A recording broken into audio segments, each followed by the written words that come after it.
अहम खबर से आगाह करें कि पेशावर हाई कोर्ट ने वजीर आला खैबर पख्तूनख्वा अली अमीन गंडापुर के खिलाफ दर्ज मुकदमात की तफसीलात तलब कर ली हैं। पेशावर हाई कोर्ट ने वजीर आला खैबर पख्तूनख्वा अली अमीन गंडापुर के खिलाफ दर्ज मुकदमात की तफसीलात तलब कर ली हैं। पेशावर हाई कोर्ट में वजीर आला खैबर पख्तूनख्वा के खिलाफ मुकदमात की तफसीलात तलब।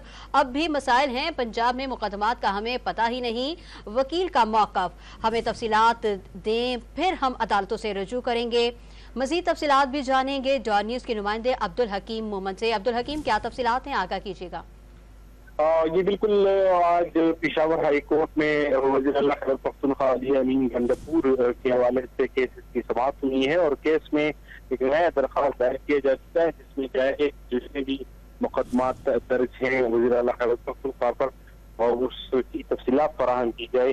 तो अदालत ने इस्तिफ्सार किया कि जितने भी केसेस थे उसमें पहले ही से जमानत दे चुके हैं। तो वकील ने कहा कि वज़ीर आला के वकील का कहना था, अदालत को बताया कि पंजाब में बाज़ इलाकों में मुमकिन तौर पर केसेस हो सकते हैं जो हमें मालूम नहीं है और हमें मालूम होना चाहिए, जिस पर केस की समाअत मुलतवी कर दी गई और मुख्तलिफ इदारों से वज़ीर आला खैबर पख्तूनख्वा अली अमीन गंडापुर के खिलाफ जितने भी केस है उसकी तफसीलात तलब कर ली गई है।